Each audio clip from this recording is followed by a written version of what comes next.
Hello dear students, today we shall see the continuation part of the lesson The Adventures of Tutu written by Ruskin Bond. Before going to study the continuation, let us see the recapitulation of the lesson. Dear students, in the previous class we studied that grandfather purchased the small Tutu monkey from the Tonga driver.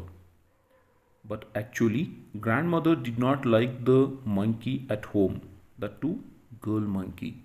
Because of that, the writer and the grandfather decided to hid the monkey in a cupboard so that when grandmother was in a good mood, they thought to say the truth about the monkey. After a few days, the monkey was being left along with the other pet animals like a goat, tortoise, and a rabbit. But the tutu monkey did not leave the other pet animals to sleep at night because of its mischievous behavior. By seeing this, the grandfather decided to take it along with him to Shahranpur when he was going to collect his pension. So he took along with him by keeping that tutu monkey in the bag. Let us see what happens in the next. The poor man was taken aback, but with great presence of mind and much to grandfather's annoyance, he said, "Sir, you have a dog with you. You will have to pay for it accordingly." Dear students, here annoyance means to anger someone. So the ticket collector was astonished to see a monkey in a grandfather's bag, and he recovered quickly and asked grandfather to pay the ticket money for traveling with a dog. Let us see next. In vain did grandfather take Tutu out of the bag. In vain did he try to prove that a monkey did not qualify as a dog or even as a quadruped. Tutu was classified a dog by the ticket collector, and 3 rupees was the sum handed over as his fare. Dear students, here vain means an unsuccessful attempt, and quadrupt means an animal which has 4 feet, and fare means ticket price. So it's very clear, children, over here that grandfather was unsuccessful in explaining the ticket collector that Tutu was a monkey and not a dog. And also he insisted that Tutu was not even an animal with 4 feet. But the ticket collector was very strict that Tutu fell in the category of dogs. And grandfather had to pay 3 rupees for Tutu's ticket. Let us go further. Then grandfather, just to get his own back, took from his pocket our pet tortoise and said, "What must I pay for this, since you charge for all animals?" Dear students, here to get his own back, it's an idiom in the sense routine word when we are going to talk in a different way. It is nothing but here to take a revenge. So grandfather was disappointed, and in order to take a revenge from the ticket collector, he took out his pet tortoise from his pocket and he asked if he was supposed to buy a ticket for it also. Let us see further. The ticket collector looked closely at the tortoise, prodded it with his forefinger, gave grandfather a pleased and triumphant look, and said, "No charge. It is not a dog." Dear students, here prodded means pushed. So the ticket collector took a close look at the tortoise and pushed it slightly and announced that grandfather was not required to buy a ticket for it, as it did not fall in the category of a dog. Let us see next. When Tutu was finally accepted by grandmother, he was given a comfortable home in the stable, where he had for a companion the family donkey Nana. On Tutu's first night in the stable, grandfather paid him a visit to see if he was comfortable. To his surprise, he found Nana without apparent cause, pulling at her halter and trying to keep her head as far as possible from a bundle of hay. Dear students, here stable means building set apart, and adapted for keeping horses. And halter means a strap or loop placed around the head of a horse or other animal used for leading or tethering it. So here the writer's grandmother finally came to know of Tutu's presence in the house. So she allotted him space in the stable along with the family donkey named as Nana. On the first night in the stable, grandfather visited Tutu and he found Nana restless, pulling its rope in order to stay away from the heap. Grandfather gave Nana a slap across her haunches and she jerked back, dragging Tutu with her. He had fastened onto her long ears with his sharp little teeth. Tutu and Nana never became friends. Dear students, here haunches means back. So here the grandfather hit Nana on the back in order to stop it, but Nana jumped back with a jerk and Tutu was dragged along with her. And also we come to know here that Tutu and Nana never became friends in their life. Let us see next. A great treat for Tutu during cold winter evenings was the large bowl of warm water given him by grandmother for his bath. He would cunningly test the temperature with his hand, then gradually step into the bath, first one foot, then the other, as he had seen me doing, until he was into the water up to his neck. Once comfortable, he would take the soap in his hands or feet and rub himself all over.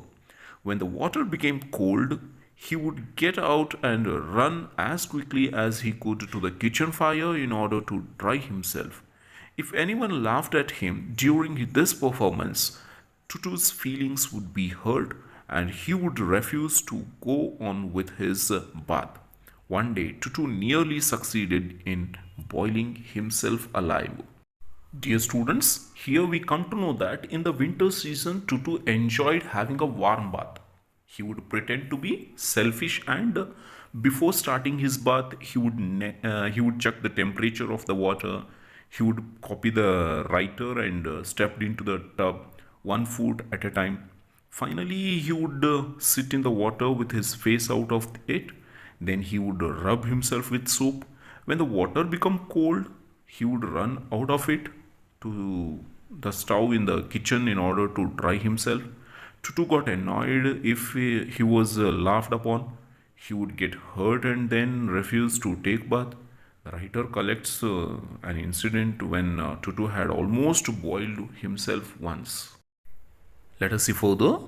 A large kitchen kettle had been left on the fire to boil for tea, and Tutu, finding himself with nothing better to do, decided to remove the lid. Finding the water just warm enough for a bath, he got in, with his head sticking out from the open kettle. This was just fine for a while, until the water began to boil. Tutu then raised himself a little, but finding it cold outside, sat down again. He continued hopping up and down for some time until grandmother arrived and howled him, half boiled, out of the kettle. Dear students, here howled him means pulled him out. So, in a large kettle, water was boiling on the stove. Tutu climbing up to the stove and removed the lid from it, and he felt that the water was warm enough for him to take a bath. So, he entered the kettle with his head out of it. When the water started boiling, it became hot for Tutu, and he thought of coming out of the kettle, but as the temperature outside was cold for him, he stayed inside the kettle.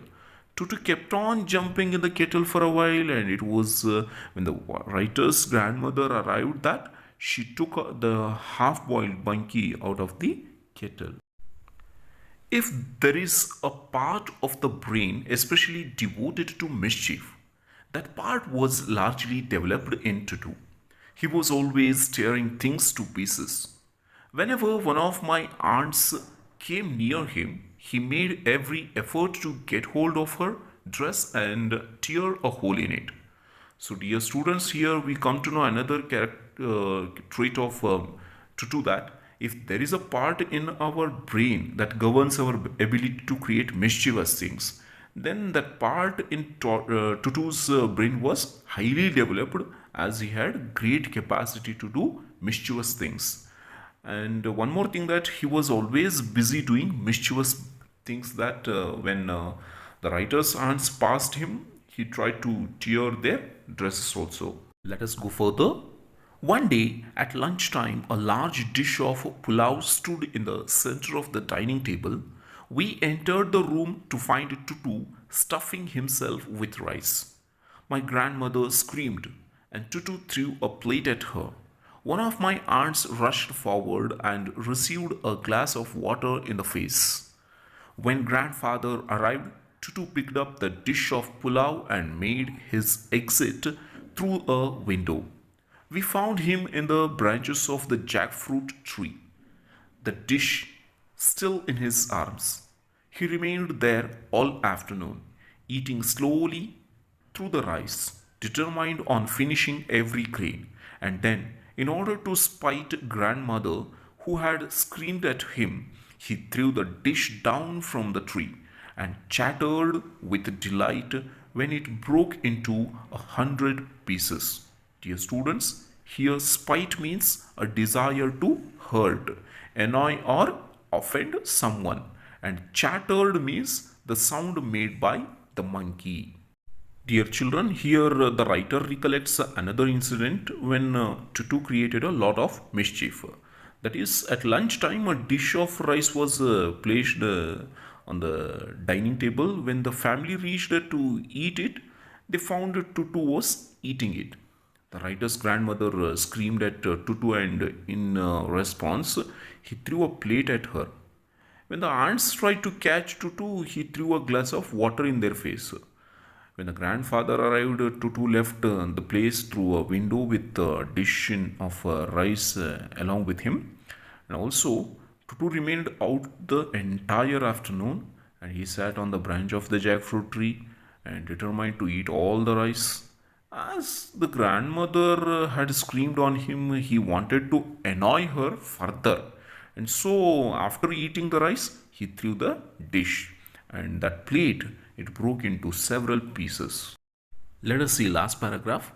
Obviously, Tutu was not the sort of pet we could keep for long. Even grandfather realized that we were not well to do and could not afford the frequent loss of dishes, clothes, curtains, and wallpapers. So grandfather found the Tonga driver and sold Tutu back to him for only 3 rupees. So, dear students, at the end, grandfather realized that Tutu was not suitable to be kept at home. So, they could not afford the frequent losses that he gave them, that he tore clothes, curtains, wallpapers, and also broke the dishes. So, that grandfather sold Tutu back to the same Tonga driver for a sum of 3 rupees. Dear children, the biggest lesson from the story Adventures of Tutu is that one must behave responsibly in a good environment. As Tutu threw plates upon Grandma and her friends, which forced Grandpa to return him to the Tonga owner. Dear children, here ends this chapter. In the next class, we shall come up with another interesting story. Till then, take care. Have a good day.